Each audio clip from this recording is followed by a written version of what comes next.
গত দিনের আমাদের কাল দীর্ঘায়নের হিসাবগুলো ছিল এরকম যে T equals to T naught into root of 1 minus V square divided by C square.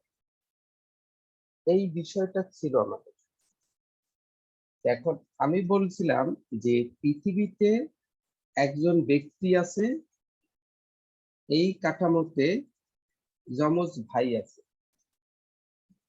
আরো আরেকটা কাঠামো আছে, এখানে সেম দুইটা কাঠামো। এই দুইটা কাঠামোতেই দুইজন ভাই অবস্থান করতেছে, এই একই জায়গায় অবস্থান করতেছে, একই জায়গায় আছে। তাদের বয়স হলো 30 বছর। 30 বছর যখন এখানে অবস্থান করতেছে তখন। এখন 30 বছর বয়সে এক ভাই এখানে একটা কাঠামোতে করে সে 0.9 আলোর বেগে 0.9 বেগে, এত বেগে সে গতিশীল, সে মহাশূন্য ভ্রমণে চলে গেছে। তাহলে মহাশূন্যে যে ভ্রমণে চলে গেছে, মহাশূন্য ভ্রমণ করে যখন আবার ফেরত আসছে, তখন ওই যে যমজ ভাই এখানে মহাশূন্যে ভ্রমণে চলে গেছে তার বয়স কত? বয়স কত? হিসাব হলো এইটা। তাহলে যে ভ্রমণে গেছে তার বয়সটা আমরা বের করব। তার বয়স কত? এখন তার বয়স, এটা দুইজন দুই রকম বলবে। যিনি যিনি পৃথিবীতে ছিল তিনি যেটা বলবে, আর যে ঘুরে আসছে সে সেটা বলবে না। তাহলে এই মহাশূন্যে যে ঘুরে আসছে এবং এই পৃথিবীতে যে যমজ ভাই ছিল সে বলছে যে সে 50 বছর ঘুরে আসছে। তাহলে বা 70 বছর ঘুরে আসছে। গতদিন বলেছিলাম যে 70 বছর ঘুরে আসছে, 70 বছর ঘুরে আসছে। তাহলে 70 বছর যদি ঘুরে আসে, তাহলে পৃথিবীতে ওই যমজ ভাই কি বলবে? সে যখন ফেরত আসছে, 70 বছর ঘুরে আসছে, তার মানে সে গেছে আবার আসছে, এসে পৃথিবীতে তার কাছে আসা পর্যন্ত সে দেখছে 70 বছর সময় লাগছে। তাহলে এই পৃথিবীর যমজ ভাই সে বলবে তার বয়স 100 বছর। পৃথিবীতে থাকা যে যমজ ভাই তার বয়সটা হইল 100 বছর। পৃথিবীর যমজ ভাইয়ের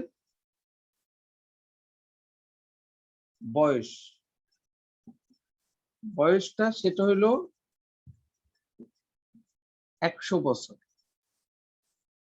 আর সে ওই যে যমজ ভাই ঘুরে আসছে তার বয়সটাকেও সে মনে করবে 100 বছর।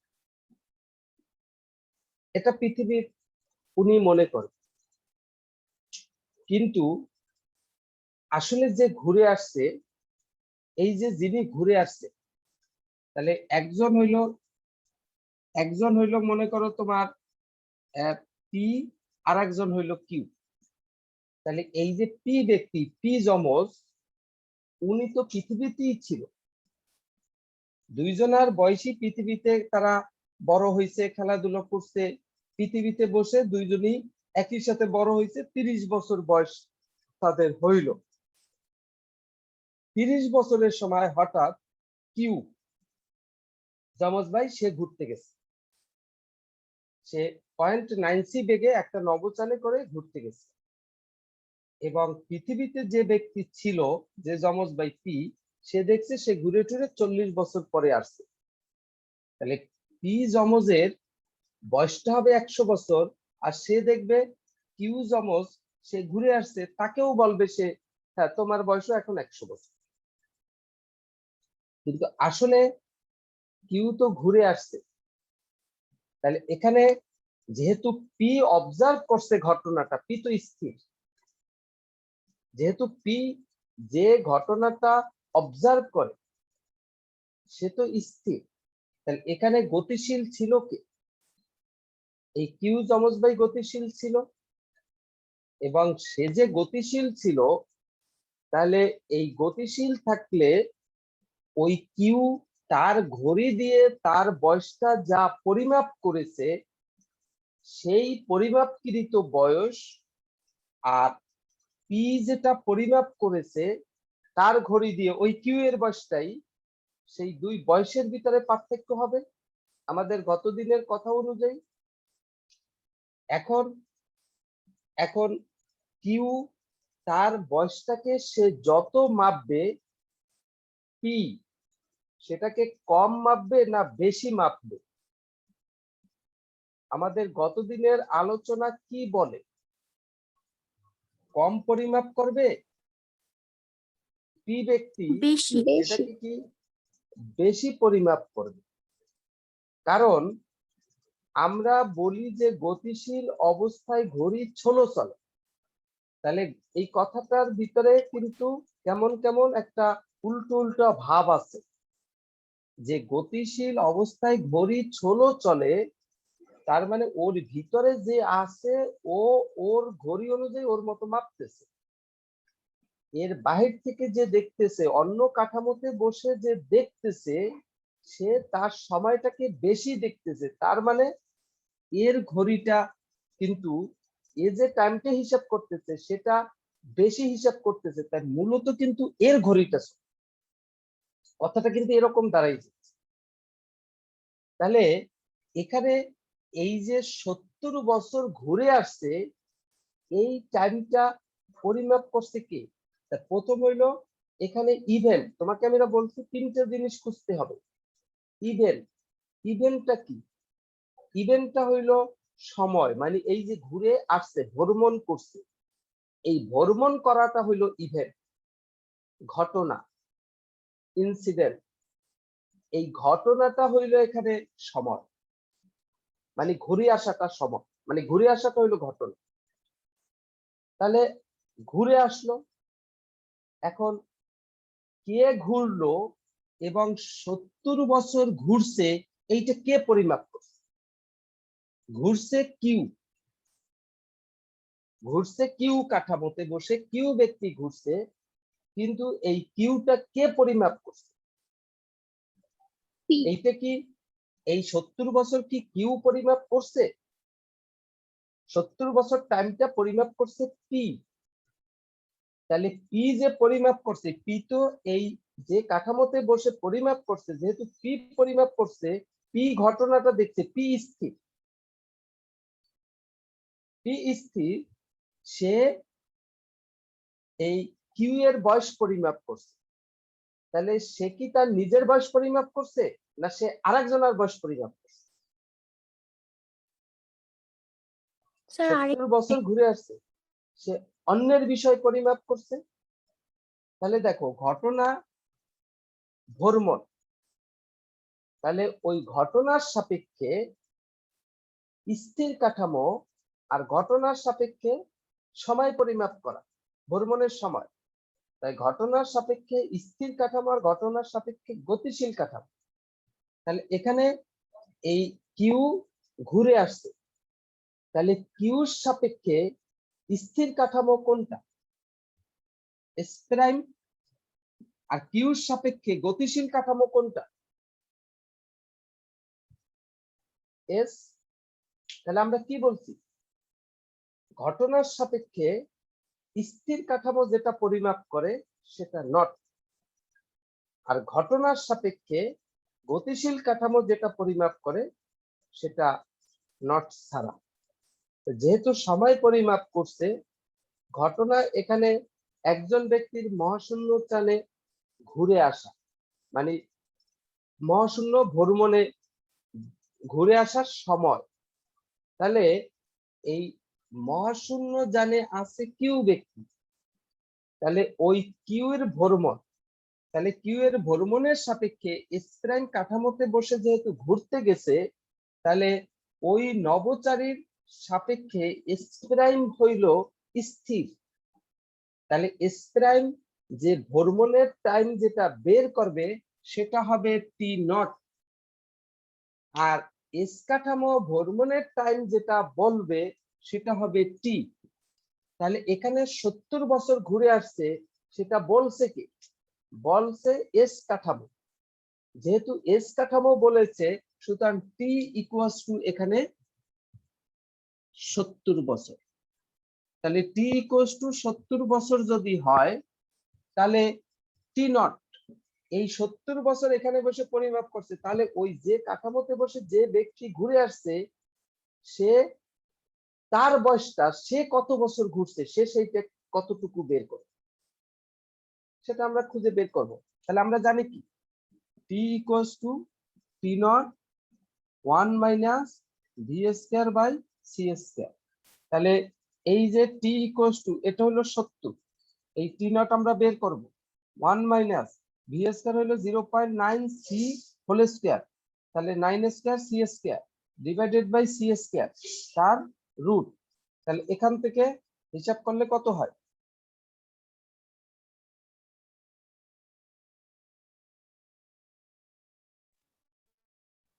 আসে 70 টি নট, এখানে সি স্কয়ার কাটা যায়, 1 মাইনাস 0.9 স্কয়ার কত হয়? ক্যালকুলেটরে চাপ দাও তো, 0.9 স্কয়ারে কত হয়?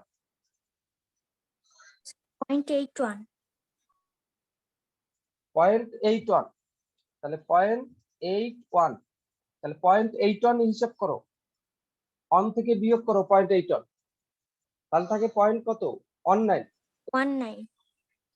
তাহলে 70 ইন্টু 0.19 সমান সমান কত হয়? 70 এর সাথে গুণ করো, 13.3. 13.3 এত বছর। তাহলে এই যে 13.3 এত বছর ঘুরে আসছে, এইটা বলবে কি? Q. ওই নবচারী নিজে কিউ বলবে। তাহলে কিউ বলবে স্প্রাইন কাঠামোতে করে যে ঘুরে আসছে, তাহলে তার বয়স কত হবে? তার হিসাবে বয়স কত হওয়ার কথা? 30 বছরে চলে গেছে, আর ফেরত আসছে কত বছরে? 30.3, 13.3, তাহলে হবে হলো 43.3 বছর। তাহলে সে এসে বলবে যে আমার বয়স 43.3 বছর, আর পৃথিবীতে যে ছিল যমজ ভাই পি, সে বলবে আমার বয়স 100 বছর। তাহলে এবং সে এসে দেখবে ইনি পুরো বৃদ্ধ হয়ে গেছে, বৃদ্ধ হয়ে গেছে, আর এ পুরো ইয়াং। এখন এই ঘটনাগুলো এরকমই, কারণ যে ঘুরছে সে হিসাব করতেছে। এখন যদি আমরা আবার উল্টো ঘটনাটা হিসাব করতে দিতাম, তাহলে উল্টো ভাবে হিসাব হইতো। যদি আমরা বলতাম যে ওই নভোচারী নভোযানে করে সে তার ঘড়িতে পরিমাপ করলো, সে তার নভোযানে করে 20 বছর ঘুরে আসছে, 20 বছর ঘুরে আসছে, পৃথিবীতে আসার পর তার বয়স কত হবে? তাহলে এক্ষেত্রে 20 বছর ঘুরে আসছে। একটা জিনিস তোমরা খেয়াল করো, তোমরা মানে একটা জায়গায় কনফিউজড হয়ে যাও যে যেহেতু ওই ব্যক্তি এই নভোযানে করে 20 বছর ঘুরে এসেছে আর 30 বছর বয়সে ঘুরতে গেছে, তাহলে পৃথিবীতে এসে বলবে তার বয়স 20 আর 30 50 বছর। তাহলে এটা তো 50 বছর। ওই ব্যক্তি বলবে এখানে সবসময় পারস্পরিক দুইটা কাঠামো, তাহলে এক কাঠামোর হিসাব সবসময় দেওয়া থাকে, অন্য কাঠামোর কাছে সেইটা কত। তাহলে 30 বছর বয়সে কিউ ঘুরতে গেছে এবং কিউ তার ঘড়িতে পরিমাপ করলো সে 20 বছর ঘুরে আসছে, তাহলে এটা তো কিউ তার হিসাবটা বলে দিচ্ছে। এখন বলল পৃথিবীতে আসার পরে তার বয়স কত হবে। এখন তোমরা হয়তো সহজেই বলো যে তার বয়স 50 বছর হবে, সেটা তো বলেই দিছে। এখানে তার হিসাবের বয়সটা আসলে বের করতে বলে নাই, বলছে পৃথিবীতে ওই যে পি অবস্থান করছিল, পি এর কাছে তার বয়সটা কত। এখন কথায় এইরকম ভেঙ্গে চুরে তোমাকে এত সহজ করে বলে দিবেন, কথাটা এভাবেই বলা থাকবে, এইটা তোমার বুঝে নিতে হবে যে তোমার কাছে মনে হতে পারে এই কিউ 30 বছর বয়সে ঘুরতে গেছে এবং কিউ তার ঘড়ি অনুযায়ী বা সে হিসাব করলো সে 20 বছর ঘুরে সে পৃথিবীতে আসছে, তার বয়স কত হবে। এখন কেউ একজন বলে ফেলবে যে তার বয়স তার 50 বছর হবে। 50 বছর তো ওই স্প্রাইন কাঠামো নবচারী সে হিসাব করে। আসলে এইটা তোমাকে হিসাব করতে বলে নাই, তুমি সেটা যেভাবেই মনে করো না কেন, ভাষাটা যেভাবেই তোমার কাছে মনে হোক না কেন, আসলে ওইটা হিসাব করতে বলে নাই। তাহলে হিসাব করতে কি বলছে? হিসাব করতে বলছে ওই 50 বছর তো নবচারীর হিসাব, হিসাব করতে বলছে তাহলে পৃথিবীর কাছে কোন ব্যক্তি বসেছিল, ওই যে তার যমজ ভাই পি বসেছিল, পি এর কাছে তার বয়সটা কত হবে। তাহলে পি এর কাছে বয়সটা কত হবে সেইটা যদি বের করতে হয়, তাহলে সে যেহেতু ঘুরে আসছে, তাহলে সে তার সময়টা পরিমাপ করছে এত বছর। তাহলে এখন তুমি যেহেতু পি এর কাছে তার বয়স কত এটা বের করতে চাও, তাহলে তোমার কি করতে হবে? টি কি বের দেখবে? টি বের করতে হবে। তাহলে হিসাবটা ওই রকম। আবার যদি তুমি এরকম মনে করো যে এখানে সে ঘুরতে গেছে, 0.93 বেগে গেছে, তখন পিকে সে দেখে গেছে 30 বছর, সে 20 বছর পরে ফেরত আসছে, তখন পি এর বয়স কত হবে? তখন কি করবা? 30 বছর পরে ফেরত আসছে, তাহলে পি এর বয়স কত? স্যার টি বের করতে টি হবে। বের করতে হবে।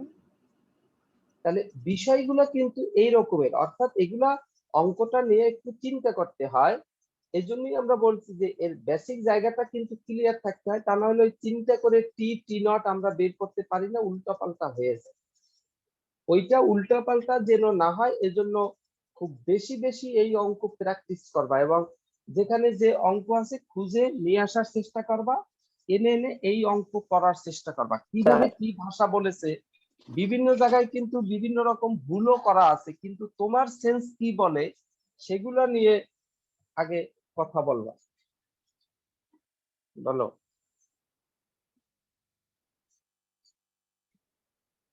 কি বলতে চাইছিলাম? স্যার এই ম্যাথটায় টিনার তো স্যার 30.512 এরকম আছে স্যার, আপনি এখানে স্যার রুট করেন না, রুট ওভার।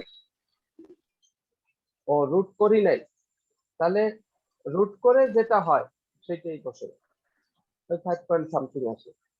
তাহলে চিন্তা করো যে একটা বেগে চললে তার বয়সের উপরে কতটা ইফেক্ট পড়ে, তার বয়স কোথায় চলে যায়। তাহলে ওখানে ওইভাবে তুই হিসাবটা করে নিও। এখন আমরা বলছিলাম আমরা একটু প্রমাণটা শেষ করি, তারপরে অঙ্কে আমরা যাচ্ছি। আমরা গত দিনের কথা বলেছিলাম, তোমরা ওটা করছো কিনা সবাই, যে কাল দীর্ঘায়নের বিষয়।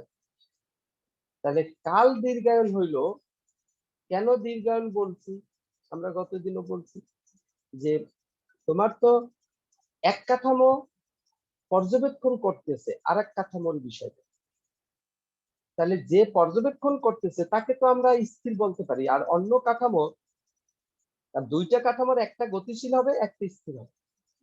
তাহলে যে কাঠামোতে বসে তুমি অবজার্ভ করো সেটা স্থির, তার সাপেক্ষে বাকিটা গতিশীল। তুমি যদি এস কাঠামোতে বসে অবজার্ভ করতা, এস স্থির, এস এর সাপেক্ষে এস প্রাইম গতিশীল।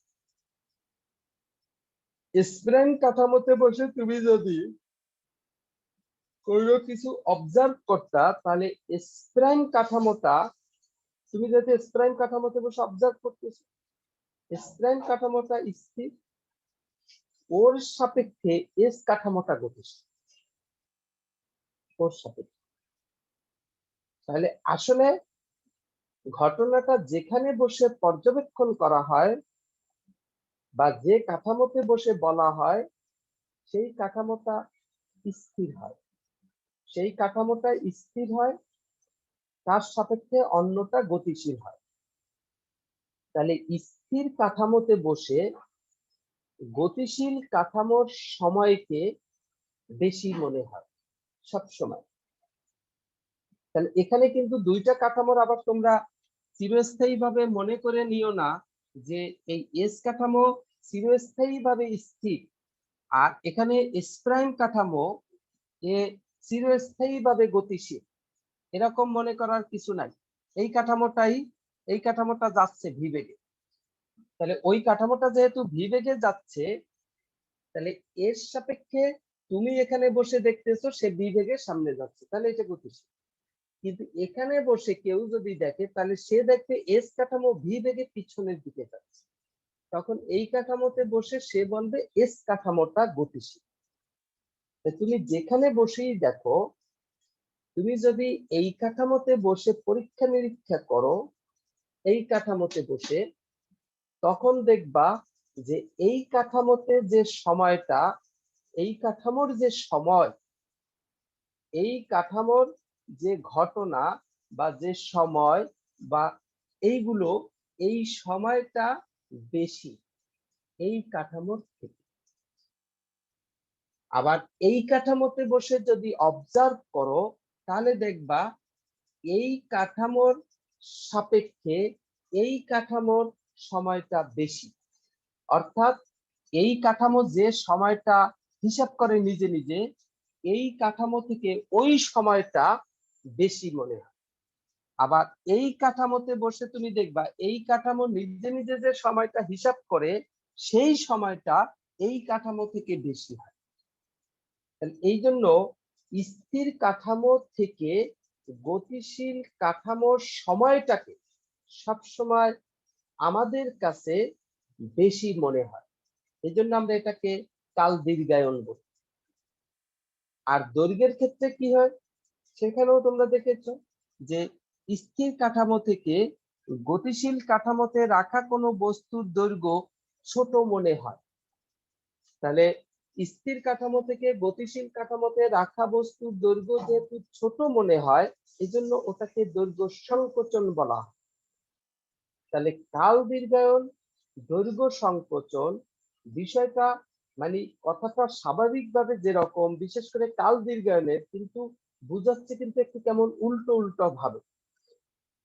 উল্টো ভাবে বুঝাচ্ছে যে গতিশীল অবস্থায় ঘড়ি ছোলো চলে।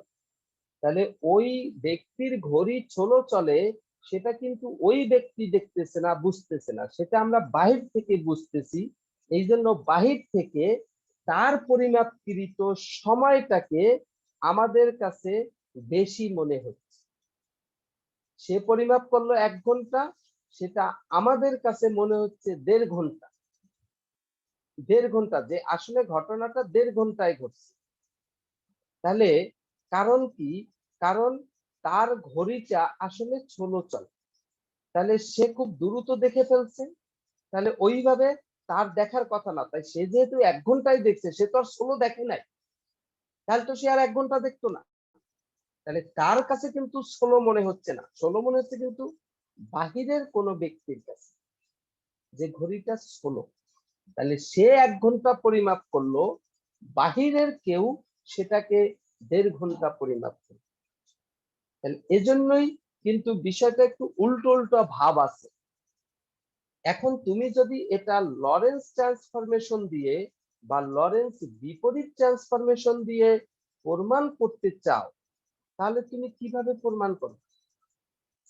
এখানে যদি এই কাঠামোতে যদি কোনো একটা ঘটনা ঘটে, এখানে এখানে যদি একটা ঘড়ি থাকে এবং এই সময়টাকে যদি আমরা পরিমাপ করি, এই সময়টাকে, তাহলে আমরা কিভাবে পরিমাপ করব? খেয়াল করে দেখো, এই সময়টাকে যদি আমরা পরিমাপ করি, এখানে যদি কোনো একটা ঘটনা ঘটে, তাহলে ঘটনা কিরকম ঘটতে পারে? এখানে মনে করো এই কাঠামো যাচ্ছে, এই কাঠামো যাচ্ছে এবং এই কাঠামোতে বসে ওই যে গতদিনও যেটা বলেছি যে সে সিনেমা দেখা শুরু করলো, সে স্টার্ট করলো, সে টি অন সময়ে, টি অন প্রাইম, কারণ এই কাঠামোর সব প্রাইম, টি অন প্রাইম সময়ে সিনেমা দেখা শুরু করলো এবং টি টু প্রাইম সময়ে সে সিনেমা দেখা শেষ করলো। তাহলে সিনেমা দেখতে তার কতখানি সময় লাগছে? টি প্রাইমটা কত হবে? T two prime minus T on prime. এবং এই কাঠামোটা ভি বেগে গতিশীল। তাহলে এইখানে বসে এই যে সিনেমাটা সে দেখছে এবং এই সিনেমাটা হইল টি প্রাইম, তাহলে এইখানের ব্যক্তি যদি এই টাইমটার কথা বলে সেটা কি টি প্রাইম হবে না টি নট প্রাইম হবে? কি মনে হয় তোমাদের কাছে? নট হবে। সেটা নট হবে। তাহলে ও যে মূলত এইটা কিন্তু প্রকৃত সময়, এই আমি এখানে প্রাইম বলতেছি, এটা কিন্তু সেই আগের সেই নটের মতো, টি টু প্রাইম মানে টি নটের মতো, টি ওয়ান প্রাইম নটের মতো, মানে এটা প্রকৃত সময়ের বিষয়টায় আসতেছে, এটা প্রকৃত সময়ের বিষয়। আবার এই কাঠামোতে কোনো ব্যক্তি যদি এইখানের ঘটনাটাকে সে বলে, এইখানের এই এটা যখন সে টি অন প্রাইম হিসাব করা শুরু করছে, এই কাঠামো এস কাঠামো সেটাকে সেও দেখতেছে সিনেমা, এই কাঠামোর ব্যক্তি এই কাঠামোর এই হলে সিনেমাটা দেখতেছে, সে টাইমটাকে হিসাব করছে টি ওয়ান শুরুর টাইম, সিনেমাটা শেষ করছে সেটা হিসাব করছে সে টি টু। তাহলে তার যে সিনেমা দেখতে সময় লাগছে সেটা হইল টি ইকুয়ালস টু কি হবে? T two minus T one, টি টু মাইনাস টি ওয়ান। তাহলে এ হইল এই সময় সিনেমাটা শেষ করছে, কারণ এটা হইলো স্থির কাঠামো, এখানে বসে দেখতেছে। তাহলে ও যখন স্টার্ট করছে, ও যে সময় দেখবে, ও স্টার্ট করছে, ওর টাইমটা সেটা সেম হবে না, এটা লরেন্স ট্রান্সফরমেশন কিন্তু বলছে। কারণ কি, যদি উচ্চ বেগে, এই ভিট হইল উচ্চ বেগে গতিশীল বস্তুর ক্ষেত্রে এই দুইটা ঘটনা, ও যে ঘটনাটা এখানে ঘটা শুরু হয়েছে, সেই ঘটনাটা যে অবজারভেশন তার শুরু হয়েছে, সেই অবজারভেশনের সময়টা আর এখান থেকে অবজারভেশনের সময়, সেই দুইটা সমান হবে না, যেহেতু উচ্চ বেগে গতিশীল। এটা গ্যালিলিওর রূপান্তরের সমান হয়েছে, কিন্তু লরেন্স রূপান্তরের সমান হয় না। তাহলে আমি যদি আমি যদি এখানের ঘটনা দিয়া আমি প্রকাশ করি, তাহলে আমি কি বলতে পারি? এখানে আমি কি বলতে পারি যে এইটা কি? এইটা হইল তোমার গতিশীল কাঠামোর ঘটনা। তাহলে গতিশীল কাঠামোর ঘটনাকে যদি স্থির কাঠামোর ঘটনা দিয়ে আমরা প্রকাশ করি, তাহলে আমাদের কি লেখা যায়? আসলে আমরা কি কিছু লিখতে পারবো না পারবো না? কিছু লেখা যায়? লরেঞ্জ রূপান্তর। লরেন্স রূপান্তর। তা লরেন্স রূপান্তর করলে কি হওয়ার কথা? সেখানে তোমাদের কি হওয়ার কথা লরেন্স রূপান্তর বললে? তাহলে এই টি ওয়ান কে যদি আমি এই কাঠামোর সময় দিয়ে, টি ওয়ান প্রাইমকে যদি এই কাঠামোর সময় দিয়ে প্রকাশ করি, তাহলে আমরা সেটাকে কি বলতে পারি?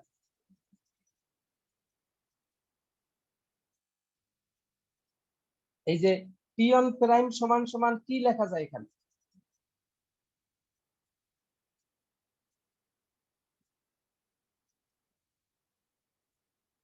আচ্ছা, ঘটনাটা তো এই কাঠামোর ঘটনা নাকি, গতিশীল কাঠামোর ঘটনা,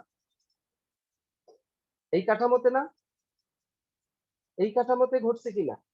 তাহলে এই কাঠামোতে সে পরিমাপ করছে, এই কাঠামোর ঘটনাকে আমরা, এই কাঠামোর ঘটনাকে এখানে পরিমাপ করছে টিয়ন প্রায়, এই যে টিয়ন পরিমাপ করছে, এই টিয়নটা যে পরিমাপ করছে, এই টিয়নটাকে আমরা দুই ভাবে আমরা লিখতে পারি কিনা। আর এ কি পরিমাপ করছে, এ যে এ যখন টিয়ন প্রাইম পরিমাপ করছে, এ তখন টিয়ন পরিমাপ করছে, তাহলে এর টিয়নটা কি হবে,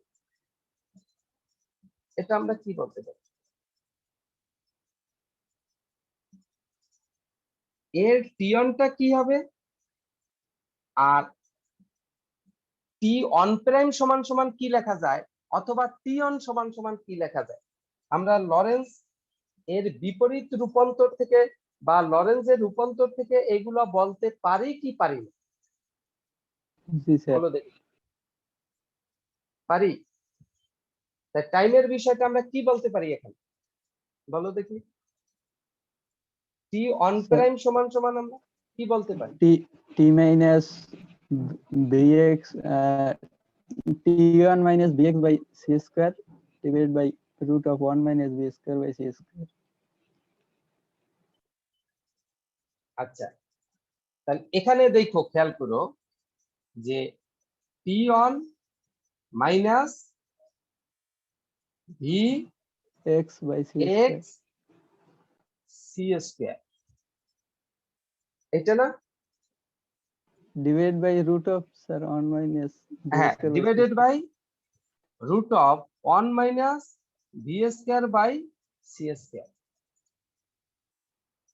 এইটা লিখি না?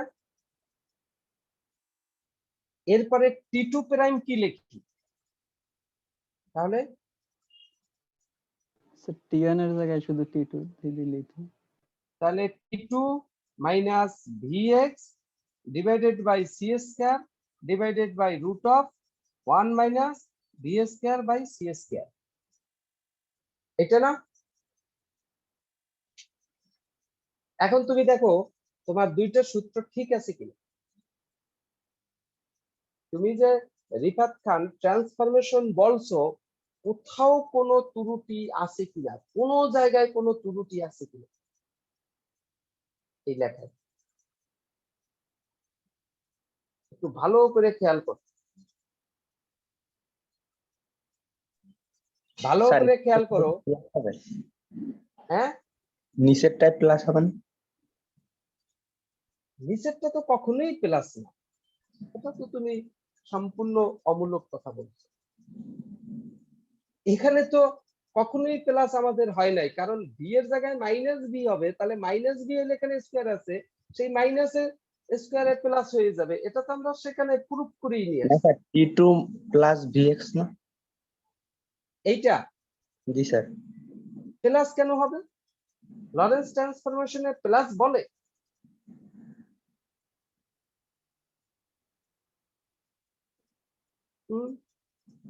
তাহলে তুমি ট্রান্সফরমেশনের আবার আদি জায়গা ভুল করতেছো। এখন তুমি বলতেছো তোমার বই দেখে, কারণ বই এখানে প্লাস দিয়ে লেখছে, তা বইয়ে তো তারা লরেন্স ট্রান্সফরমেশন লেখে নাই, তারা লেখছে লরেন্স বিপরীত ট্রান্সফরমেশন। আমার প্রশ্ন ছিল, আমি লরেন্স ট্রান্সফরমেশন দিয়ে করলে সমস্যা, কথা উল্টাপাল্টা বলা যাবে না। এই উল্টাপাল্টা শুরু করো বিধায়ী তোমরা আসলে এই জিনিস উল্টাপাল্টাই করো। তারপরেও যদি কোনো জায়গায় ভুল থাকে, তাহলে দেখো তুমি যদি এভাবে এখন এই সূত্র ডেরিভেশন করতে চাও, সেই সূত্র তোমার সেন্স ঠিক আছে কিনা খেয়াল করে দেখো।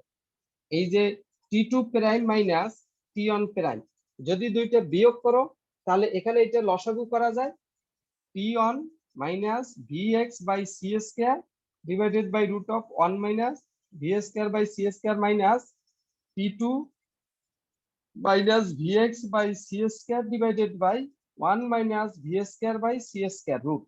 যদি তুমি এখানে লসাগু করো তাহলে তোমার আসতেছে 1 minus V square by C square, আর এখানে আসতেছে টি1 minus V X by C square, আর এখানে আছে মাইনাস টি2, এইটা প্লাস হয়ে যাবে, এইটা কাটা যায়, তাহলে টি1 মাইনাস টি2। তাহলে টি1 মাইনাস টি2 কে লেখা যায় নিঃসন্দেহে টি, তাহলে T divided by root of 1 minus V square by C square, আর এইটাকে লেখা যায় টি প্রাইম, এইটাকে লেখা যায় টি প্রাইম। তাই টি প্রাইম কার হিসাবকৃত সময় বলো দেখি, টি প্রাইম কার হিসাবকৃত স্যার, সময়? এস প্রাইম কাঠামোর ব্যক্তি স্যার, এস প্রাইম কাঠামোতে এস থাকা প্রাইম ব্যক্তি। কাঠামোর ব্যক্তির হিসাবকৃত সময়। সেই সময়টাকে এস কাঠামো যে সময় হিসেবে ধরছে সেটা কত? সেই সময়টাকে এস কাঠামোর ব্যক্তি যেটা হিসাব করছে সেটা কত? টি। Sir T. টি। তাহলে কোনটা আমাদের এতক্ষণের থিওরি অনুযায়ী বেশি হওয়ার কথা আর কোনটা কম হওয়ার কথা? টি বেশি হওয়ার এতক্ষণের কথা। টি বেশি হওয়ার কথা, এবং টি প্রাইমটা কি হওয়ার কথা? কম হওয়ার মূলত কথা। এটা তো নটের মতো কাজ করে, সেটা কম হওয়ার কথা, কিন্তু এই সূত্র কি বলে? টি ছোট আর টি প্রাইম বড়। আসলে কি তাহলে আমাদের এতক্ষণ আলোচনার সাথে মিলতেছে? মিলতেছে? দেখো দেখি, ভালো করে বলো। না মিলে? স্যার, এটা মিলে না। এই যে মিললো না, কেন মিললো না? এটার কি কারণ খুঁজছো কেউ? এটা করে দেখছো? তাহলে অবশ্যই এখানে যা বলছো সেখানে কোনো একটা জায়গায় ভুল আছে। কি ভুল সেটা খুঁজতে হবে। এটা কেউ বের করতে পারো ভুলটা?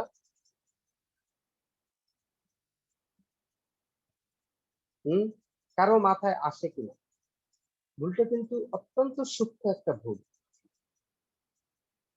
তুমি উমেশ চন্দ্র পাল বলছে 1 minus V square by C square হবে, এখানে কি এটা সম্ভব? তোমরা সূত্রে দেখছো ট্রান্সফরমেশন, এটা কি সম্ভব? এখানে যেটা আছে সেটাই থাকতে হবে, কিন্তু এখানে কি প্লাস হওয়া সম্ভব? প্লাস স্যার সম্ভব না, কারণ বি স্কয়ার আছে, সম্ভব এটা না। আলটিমেটলি প্লাস এই। তাহলে এটা ঠিক আছে, তুমি দেখো খুঁজো কোথায় কোথায় কি ঝামেলা হতে পারে। টি1 তো এই কাঠামোর সময়টা, সেটা তো অবশ্যই ঠিক আছে, মাইনাস করি আমরা সত্যি। ভি যে বেগে যাচ্ছে সেটা ঠিক আছে, x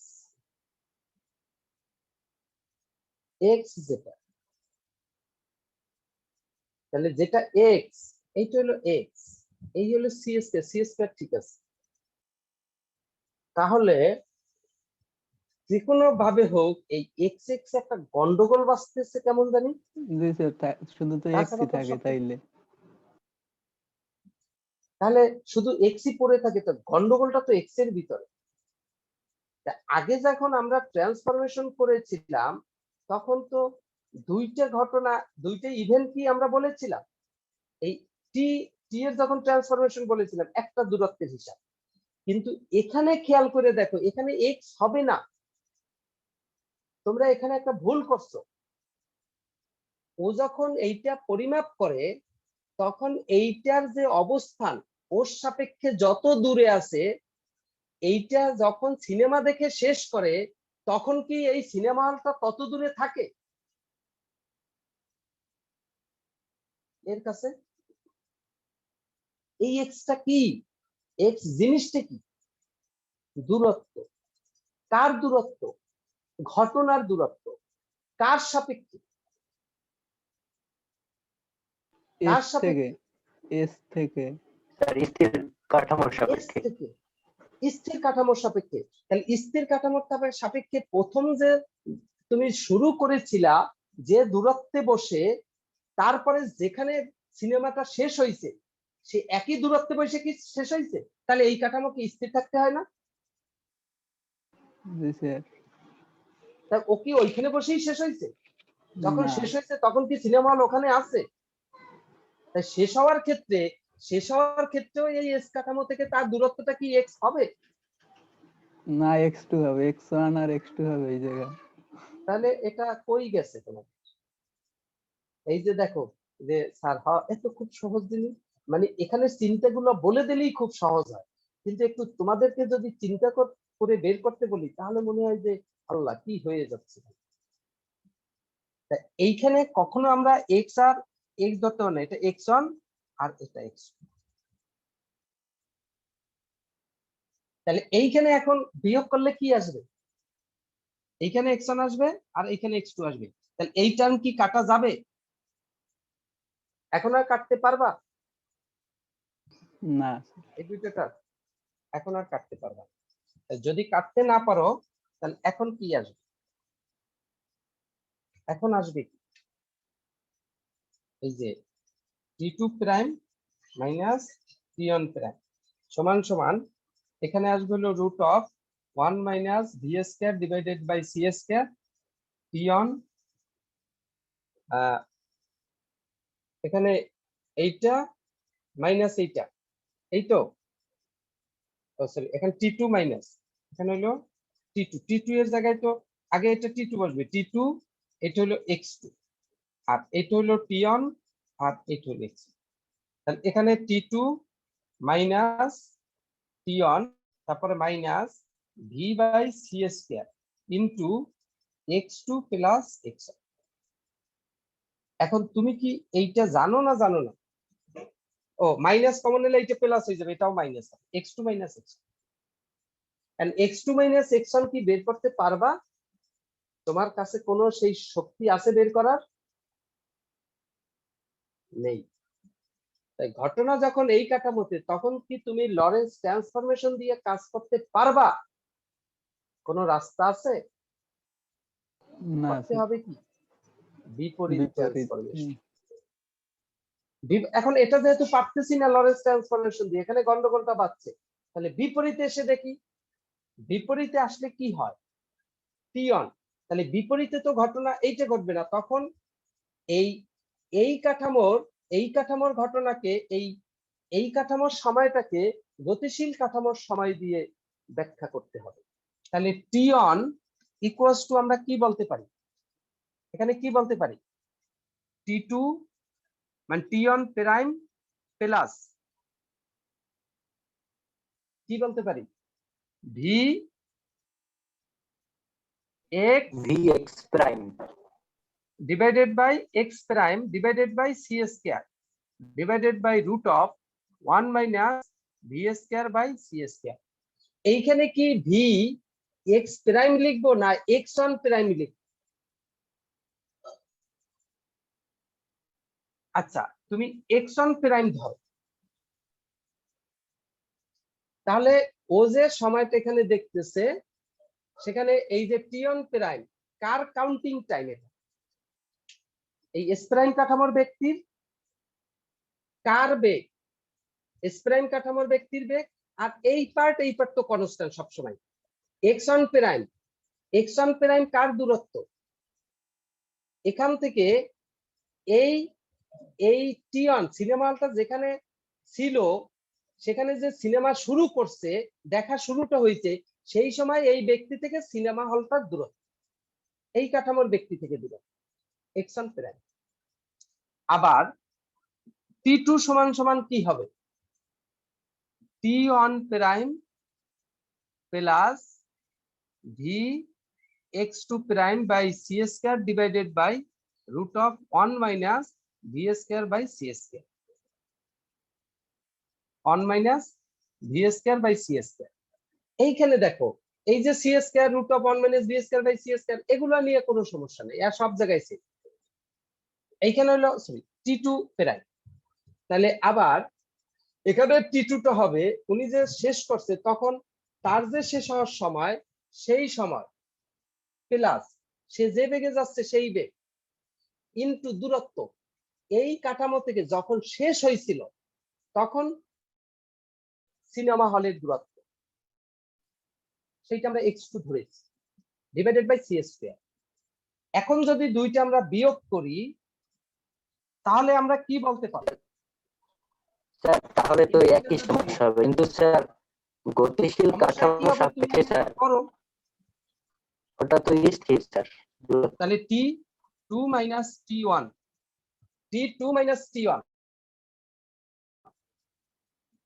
t1 prime sorry t2 prime plus V X on prime C square divided by root of 1 minus V square by C square minus T on prime plus V, এটা হলো x2 x on prime divided by c square divided by root of 1 minus v square by c square.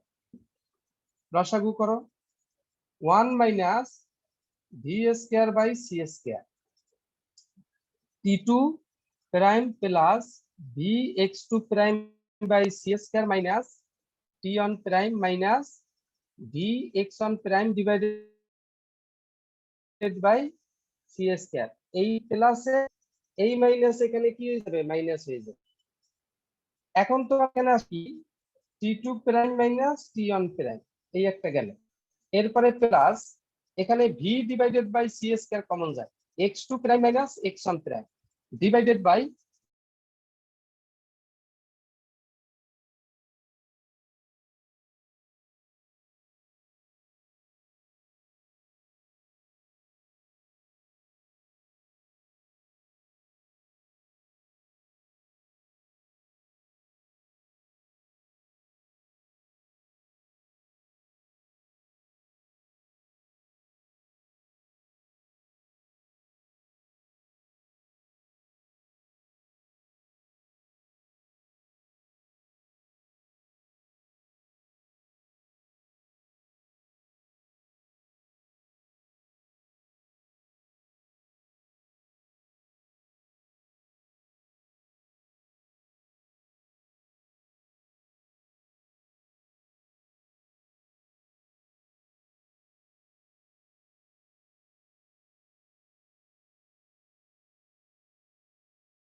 কি আছে সবাই?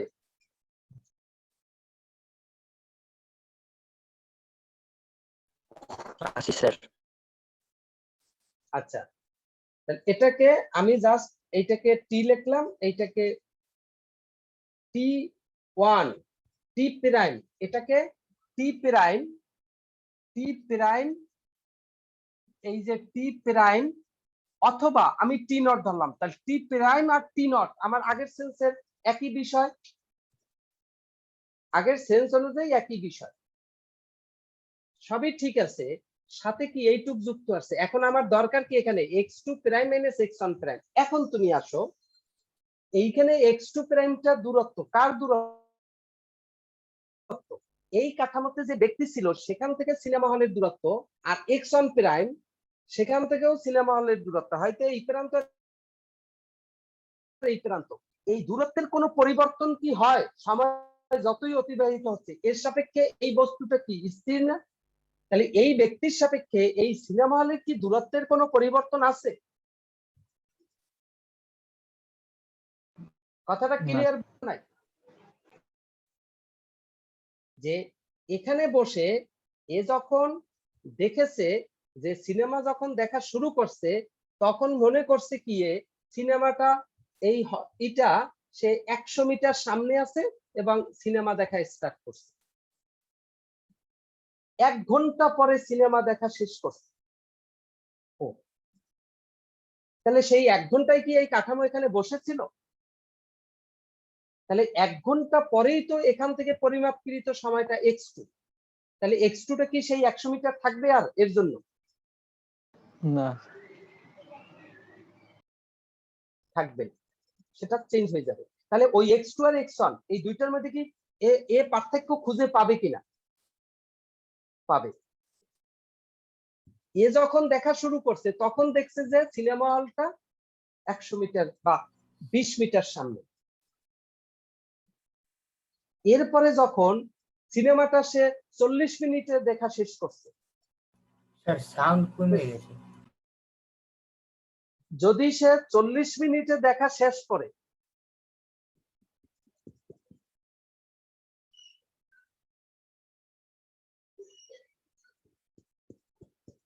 কি sound কমে, মানে বোঝা যায় না, কথা শোনা যায় না?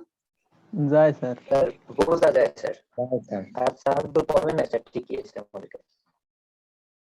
তাহলে এখানের যে ব্যক্তি, সে শুরুতে যখন সিনেমা দেখা শুরু করছিল তখন দেখলো সে 20 মিটার সামনে। এই ব্যক্তি যখন সিনেমা দেখা শেষ করছে 40 মিনিট পর, সে কি তাকে এখান থেকে সরে যেতে দেখবে না ওই 20 মিটার সামনেই দেখবে? 20 মিনিটের সামনেই দেখ। কারণ এর সাপেক্ষে সে কি স্থির না? তাহলে তার যে x2 প্রাইম আর x1 প্রাইম এর পার্থক্য কি আর আছে তার জন্য? পার্থক্যটা হবে না, এইটা 0 হয়ে যাবে। এইটা তাহলে এইটা 0 হইলে সূত্রটা কি দাঁড়ায়? t prime divided by 1 minus b square by c square. প্রমাণটা মিলছে আগের সাথে? মিলছে কিনা? জি স্যার। এইটাই তো করছে বই। এখন দেখো এইখানে তাহলে আমরা যখন আমরা ধরি এই যে ট্রান্সফারটা করি, তাহলে যেহেতু এই কাঠামোর অবস্থানের কোনো পরিবর্তন নাই, সুতরাং আমরা এইটাকে কি আর x1 প্রাইম ধরার কোনো দরকার আছে? সরাসরি x প্রাইম লিখলেই হয়ে যায় না? আর গন্ডগোল করার দরকার আছে এখানে? এই জন্য তারা সরাসরি প্রথম এইভাবেই লেখে, এটাকে x1 আর x2 বইয়ে আর লেখে, x1 প্রাইম আর x2 প্রাইম লেখে। সরাসরি কি লেখা যায়? কথা বুঝছো এখন না বুঝো নাই?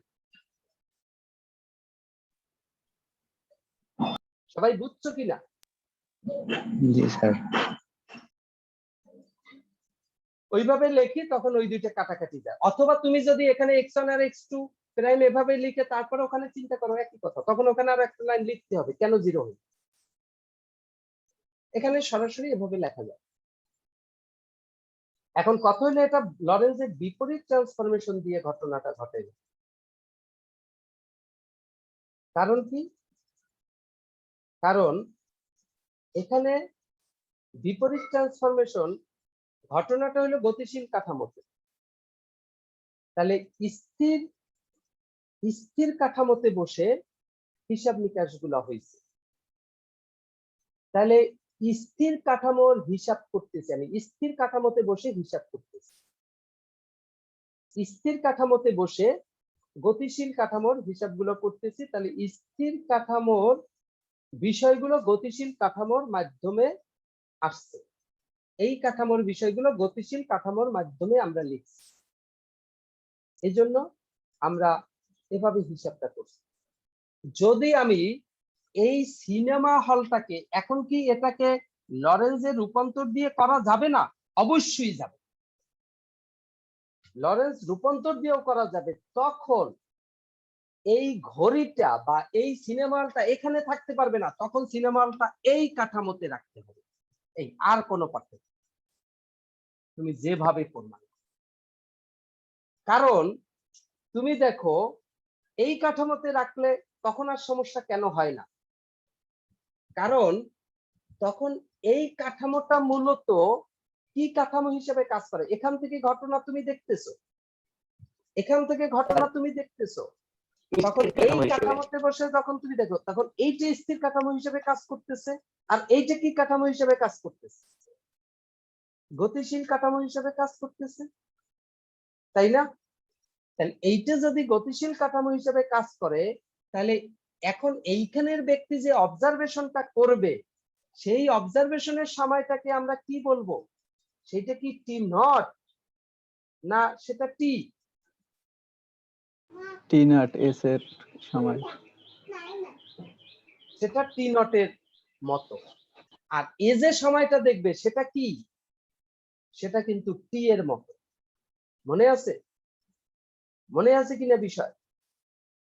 তাহলে এখানের যে ঘটনাটা এখানের, এটা যদি আমরা ব্যাখ্যা করি, তাহলে তোমার এখানে তুমি দেখো যে এই ব্যক্তি অবজার্ভ করছে আর এখানের ব্যক্তি অবজার্ভ করছে, এখানে সিনেমা দেখতেছে।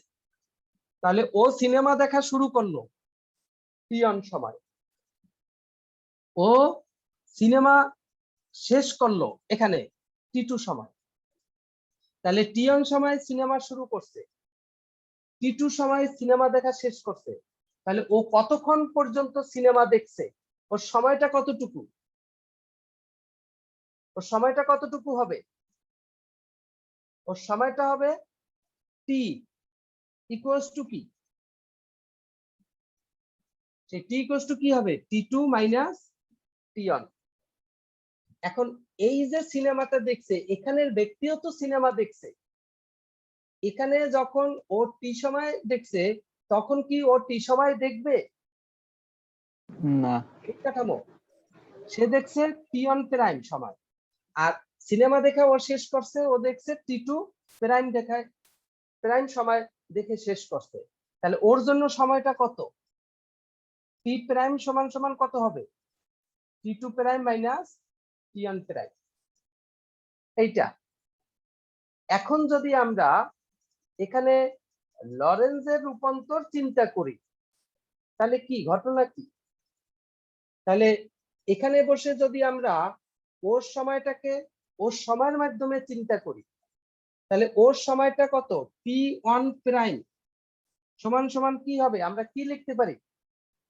এইটা কি বেগে গতিশীল? এইদিকে ভি বেগে না মাইনাস ভি বেগে? এটা কিন্তু মাইনাস ভি বেগে গতিশীল। যেহেতু এটা ভি বেগে এইদিকে গতিশীল, তাহলে এটা মাইনাস ভি বেগে এইদিকে গতিশীল। তার মানে এখান থেকে যদি আমরা দেখি, অর্থাৎ এই কাঠামো আসলে তো আমরা যদি ওইভাবেই কথা বলে আসি যে এই কাঠামো আমার গতিশীল ছিল, এই কাঠামো স্থির ছিল, তাহলে এখন গতিশীল কাঠামোর ঘটনাকে স্থির কাঠামোর ঘটনা দিয়ে প্রকাশ করব। সেটা কি? লরেন্স ট্রান্সফরমেশন না লরেন্স বিপরীত ট্রান্সফরমেশন? সেটা কি আমরা সরাসরি লরেন্স ট্রান্সফরমেশন বলতাম না? পিছনের সেই নিয়ম অনুযায়ী গতিশীল কাঠামোর ঘটনাকে স্থির কাঠামোর ঘটনার সাপেক্ষে ব্যাখ্যা করা বা বের করা বা প্রকাশ করা, সেটাই ছিল লরেন্স ট্রান্সফরমেশন। লরেন্স ট্রান্সফরমেশনটা কি হবে এখানে? টি1 প্রাইম কি হবে বলো? কি হচ্ছে এখানে? তাহলে টি1 প্রাইম হবে টি1 মাইনাস ভি এক্স, এখানে কি টি1 মাইনাস ভি এক্স অন ধরো divided by C square divided by root of 1 minus V square by C square. আবার টি2 প্রাইম ধরো, সেটা কত হবে? টি2 minus V x2 divided by C square divided by root of 1 minus V square by C square. এখন যদি এই দুইটা বিয়োগ করি, তাহলে কি আসবে এখানে? তাহলে টি প্রাইম সমান সমান এই দুইটা বিয়োগ করলে আসবে কত? এখানে টি1 minus V X on C square divided by root of 1 minus V square by C square. আমরা যদি এরপরে মাইনাস এইটা একবারে লসাগু করি, তাহলে এখানে আসে মাইনাস টি2, আর এখানে আসবে প্লাস এই মাইনাসে, আর এই মাইনাস এখানে প্লাস হয়ে যাবে, এখানে আসবে plus V x2 by C square. এইটা আসে। তাহলে এখান থেকে এখন কি লেখা যায়? টি ও এখানে তো ভুল লিখছি নাকি?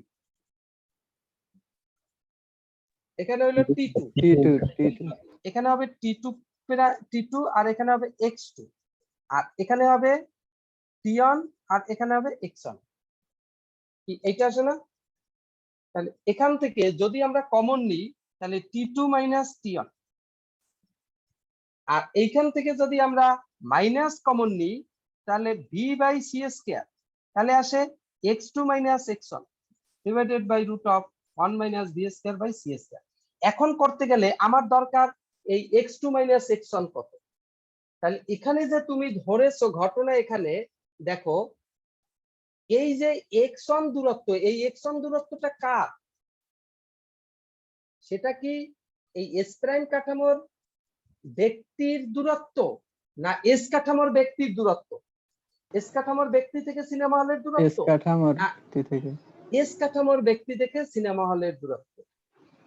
এইখানে x1টা কিন্তু এই এস প্রাইম কাঠামোর ব্যক্তি থেকে সিনেমা হলের দূরত্ব না। আমরা এস কাঠামোর সময়টাকে এস প্রাইম কাঠামোর সময়টাকে এস কাঠামোর সময় দিয়ে বের করতেছি।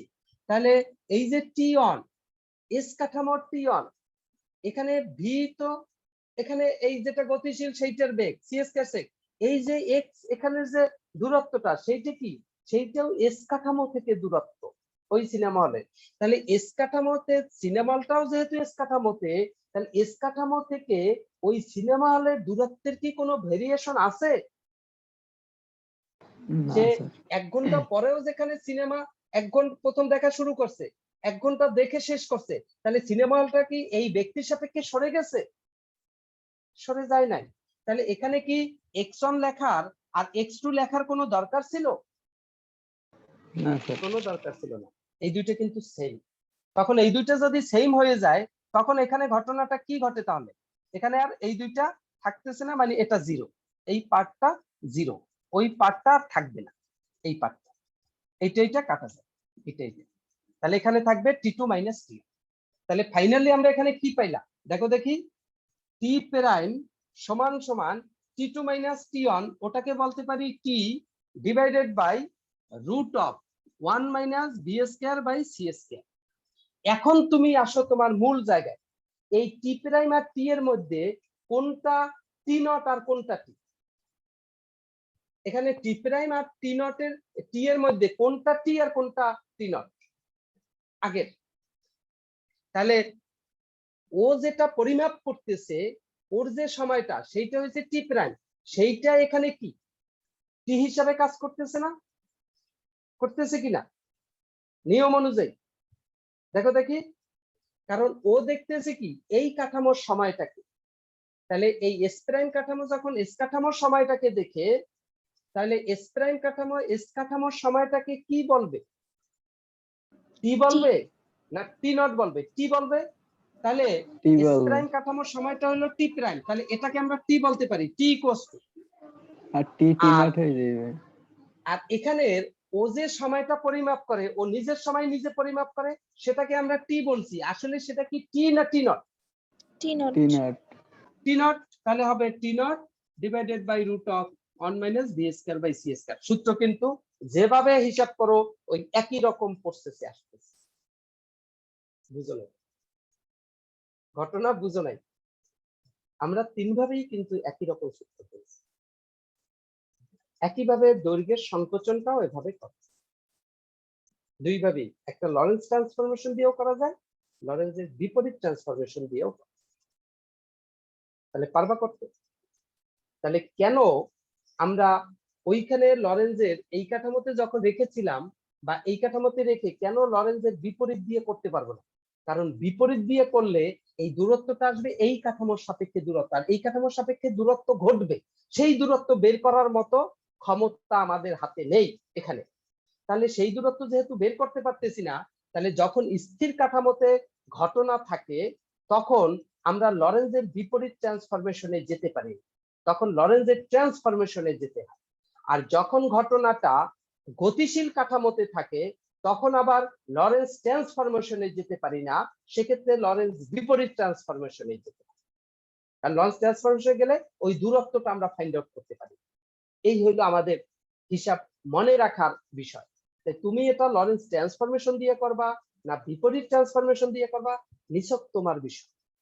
কিন্তু তোমাকে মনে রাখতে হবে যে কোন কাঠামোতে ঘটনা থাকলে কোন ট্রান্সফরমেশন গ্রহণযোগ্য, কেন অন্যটা গ্রহণযোগ্য না, কেন না সেটাও কিন্তু আমরা বলি। তাহলে ওইটা মনে রাখতে। তাহলে এইটা করে দৈর্ঘ্যটাও সেম প্রসেসে কমপ্লিট করে ফেলো। আগামী দিন আমরা ভরের আপেক্ষিকতা নিয়ে আমরা কথা শুরু করে দেব। আর তোমরা দৈর্ঘ্য সংকোচন কাল দীর্ঘায়নের অঙ্কগুলা বই থেকে খুঁজে খুঁজে বের করে এই অঙ্কগুলো সব সমাধান করার চেষ্টা করো। তারপরে দেখো অঙ্কগুলো সমাধান করতে গেলে তোমাদের ভিতরে কি কি প্রবলেম হয় সেইগুলা ফাইন্ড আউট করো। স্যার বলো। স্যার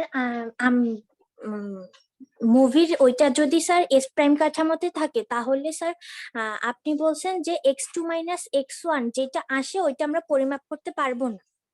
না স্যার কিন্তু ওইটা আমি পরিমাপ যদি করতে জানি পারবো। এস প্রাইম কাঠামো ভি বেগে গতিশীল সমবেগে আর সময় মুভিটা 1 ঘন্টা ধরে হয়েছে, তাহলে এস ইকুয়াল টু ভিটি সূত্র দিয়ে আমরা x2 বের করতে পারবো না, আর x1 তো আমি জানি।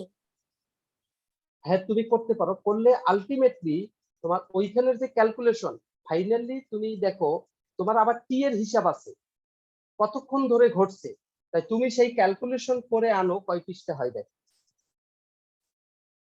আনো, আনলে দেখো সেটা কত সহজে ফাইনালি তুমি কোনো সিদ্ধান্তে আসতে পারো কি করে দেখ।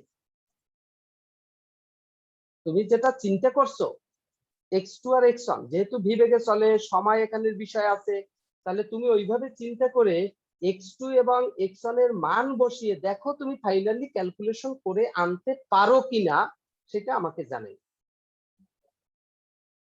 কথা তুমি বুঝতে পারছো না?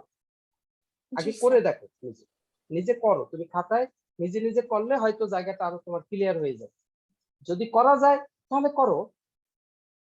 আমি তো, কারণ আমরা তো আসলে অত ডিপে আমরা এখানে যাচ্ছি না, ডিপে যাচ্ছি না বলতে এত ক্যালকুলেশন করে তো আর প্রমাণ করা সম্ভব না, যেটা এর থেকে অন্যভাবে করলেই সহজে চলে আসতেছে। সুতরাং আমরা ওই জন্য অত বেশি গভীরে অত বেশি ক্যালকুলেশনে যেতে চাচ্ছি না, যদি ওইভাবে ক্যালকুলেশন করে আনা যায় তাহলে চেষ্টা করে দেখ।